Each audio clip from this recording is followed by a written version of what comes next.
എന്റെ 16 വയസ്സുകാരന്റെ മരണത്തിലേക്ക് തള്ളിവിട്ടപ്പോ ഇവരെന്താ നേടി? ആ പ്രിൻസിപ്പളിന് അറിയാം.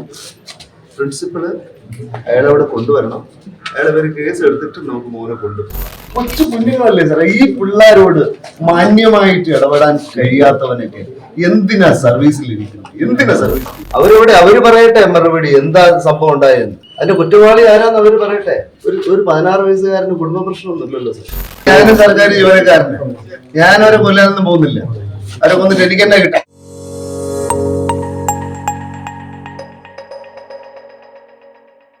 നമസ്കാരം. തിരുവനന്തപുരം കാട്ടാക്കട കുറ്റിച്ചലിൽ +1 വിദ്യാർത്ഥിയായ ബെൻസൺ എബ്രഹാമിനെ ഈ വിദ്യാലയത്തിൽ, അതായത് കുറ്റിച്ചൽ വൊക്കേഷണൽ ഹയർ സെക്കൻഡറി വിദ്യാലയത്തിൽ ഇന്ന് രാവിലെ തൂങ്ങി മരിച്ച നിലയിൽ കണ്ടെത്തിയിരിക്കുകയാണ്. സ്കൂളിലുള്ള ചില പ്രശ്നങ്ങൾ കാരണമാണ്, ആ ഒരു മനോവിഷമത്തിലാണ് ഈ വിദ്യാർത്ഥി 16-കാരനായ ബെൻസൺ എബ്രഹാം തൂങ്ങി മരിച്ചത് എന്നാണ് നമുക്ക് മനസ്സിലാക്കാൻ സാധിക്കുന്നത്. എന്തായാലും ഈ ഒരു വിദ്യാർത്ഥിയുടെ മൃതദേഹം ഇന്ന് രാവിലെയാണ് ഈ സ്കൂൾ അങ്കണത്തിൽ നിന്നും കണ്ടെത്തിയിരിക്കുന്നത്. തുടർന്ന് കുട്ടിയുടെ ബന്ധുക്കളും പോലീസും ഈ സംഭവ സ്ഥലത്ത് എത്തി.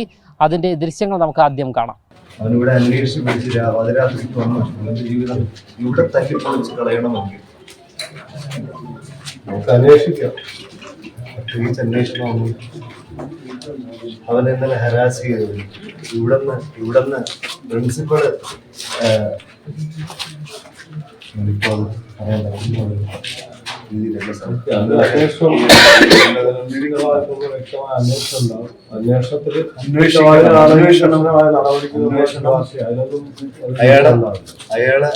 അയാള് ആരാന്ന് എനിക്കറിയില്ല, ഞങ്ങൾ കണ്ടിട്ടില്ല. അത് പ്രിൻസിപ്പലിന് അറിയാം. പ്രിൻസിപ്പൾ എവിടെയാന്ന് എനിക്കറിയില്ല. സ്കൂളല്ലേ. ആ പ്രിൻസിപ്പലിന് അറിയാം. പ്രിൻസിപ്പള് അയാളവിടെ കൊണ്ടുവരണം. അയാളെ ഒരു കേസ് എടുത്തിട്ട് നമുക്ക് മോനെ കൊണ്ടുപോകാം. അയാളെ അറസ്റ്റ് ചെയ്തിട്ട് നിങ്ങൾ കൺവിക്റ്റ് അല്ലെങ്കിൽ വിട്ടോ, അയാളെ വിട്ടോ, ജാമ്യത്തിനോ എന്നാന്ന് വെച്ച് ചെയ്തോ. അയാളെ അറസ്റ്റ് ചെയ്തിട്ട് എന്റെ കൊച്ചിനെ കൊണ്ടുപോയാൽ മതി. നമുക്കിപ്പോ അന്വേഷണം നടത്താതെ കഴിഞ്ഞ ദിവസം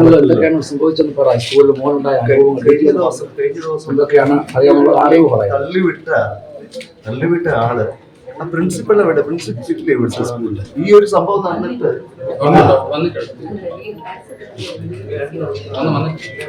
അവരെവിടെ? അവരവിടെ ഇരുന്നാ മതിയോ? അവരവിടെ ഇരുന്നാ മതിയോ? അവർക്ക് അവിടെ ഇരിക്കാറുണ്ട്. AC ഇട്ട് നമുക്ക് അവിടെ എല്ലാവരും കൂടി അവിടെ പോയി ഇരിക്കാറും കൂടെ. അവര് പറയട്ടെ മറുപടി, എന്താ സംഭവം ഉണ്ടായെന്ന്. അതിന്റെ കുറ്റവാളി ആരാന്ന് അവര് പറയട്ടെ.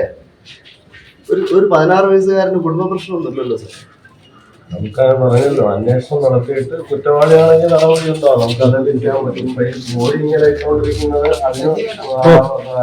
ദേഹത്തോട് കാണിക്കുന്ന ഒരു അനാദരവാണ്. നമ്മൾ അതിനകത്തോട്ട് അതില് പോകുന്നതിനോട് കുറ്റവാളിയെ കണ്ടെത്തുമെന്നും അവനെ മാതൃകാപരമായിട്ട് തക്കതായ ശിക്ഷ കൊടുക്കുമെന്ന് ഞങ്ങൾക്ക് ഉറപ്പ് തന്നാൽ മാത്രം നിങ്ങളാ മുമ്പോട്ട് പോയാൽ മതി. അത് ഞാൻ ഉറപ്പ് തരുന്നു. സബ് ഡിവിഷൻ മജിസ്ട്രേറ്റ് എന്നമാരേക്ക് വ്യക്തമായി പോലീസ് അന്വേഷണം ഉണ്ടാകും. കുറ്റവാളിക്കെതിരെ കർശന നടപടിക്കുള്ള ശുപാർശ ചെയ്യും. അങ്ങനത്തെ ഒന്നും യാതൊരു വീഴ്ചയും ഉണ്ടാകും. നേരിട്ട് വന്നു തഹസിൽദാർ വന്നാൽ മതി. ഇങ്ങനെ വിഷയം നേരിട്ട് വന്നത് നമുക്ക് അടിസ്ഥാനത്തിൽ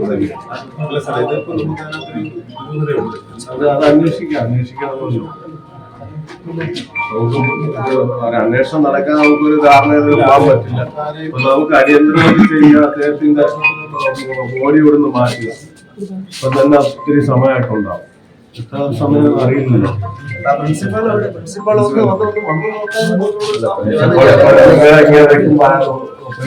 ഞാൻ അവര് കൊല്ലാനൊന്നും പോകുന്നില്ല. ഞാനും സർക്കാർ ജീവനക്കാരന്, ഞാനവരെ കൊല്ലാനൊന്നും പോകുന്നില്ല. അവരെ കൊന്നിട്ട് എനിക്ക് തന്നെ കിട്ടാം. നമുക്ക് ഇപ്പൊ ഇതിനോ അടുത്ത അവര് എന്റെ 16 വയസ്സുകാരന്റെ മരണത്തിലേക്ക് തള്ളിവിട്ടപ്പോ ഇവരെന്താ നേടി? ഇവരെന്ത് നേടി? ഇവരെന്ത് നേടി? വ്യക്തമായ അന്വേഷണം ഉണ്ടാവും. കുറ്റക്കാർക്കെതിരെ ശക്തമായ അവരോടൊപ്പം ഉണ്ടായിരുന്ന ഉണ്ടല്ലോ. DSP എല്ലാം വിളിച്ചിരുന്നു. CA ഉണ്ട്. പോലീസിന്റെ ഭാഗത്തുനിന്ന് എല്ലാം വളരെ നേരത്തെ തന്നെ എത്തി എല്ലാ നടപടികളും ഉണ്ട്. ഒരു സീല് വെച്ച് കൊടുക്കാൻ കഴിയാത്തവനാണ് ഇവിടുത്തെ ക്ലർക്ക്. അവൻ അതിനു വേണ്ടി എന്ത് പ്രിവിലേജാ സാറേ? ഒരു കൊച്ചു കുഞ്ഞുങ്ങളല്ലേ സാറേ ഈ പിള്ളേരോട് മാന്യമായിട്ട് ഇടപെടാൻ കഴിയാത്തവനൊക്കെ എന്തിനാ സർവീസിലിരിക്കുന്നത്? എന്തിനാ സർവീസിലിരിക്കുന്നത്? നമുക്ക് പറഞ്ഞല്ലോ എല്ലാം അന്വേഷിക്കാം. അന്വേഷണ വഴിയിലെല്ലാം ഇവിടുത്തെ പ്രിൻസിപ്പൽ വിളിച്ചു പറഞ്ഞതാണ്. ഇവിടുത്തെ പ്രിൻസിപ്പല് ആരോട്? എന്റെ സിസ്റ്ററോട് വിളിച്ചു പറഞ്ഞതാ. അത്ര പോലും ഈ കുട്ടികളോട് അനുഭാവപൂർവ്വം പെരുമാറാൻ അല്ലെങ്കിൽ അവരെ മനസ്സിലാക്കാൻ കഴിയാത്ത കുറെ മൃഗങ്ങളാണ് ഇവിടുത്തെ സ്റ്റാഫുകൾ. സാർ ഒരു കാര്യമില്ല സാറേ. സാർ ഒരു വിഷയമല്ല, പല തവണ എന്റെ കൊച്ചിനെ ഹെറാസ് ചെയ്തിട്ടുണ്ട് പല ടീച്ചേഴ്സും പലപ്പോഴും എന്റെ കൊച്ചു ഹെറാസ്മെന്റ് ഏൽക്കേണ്ടി വരും. കൊടുത്തോ?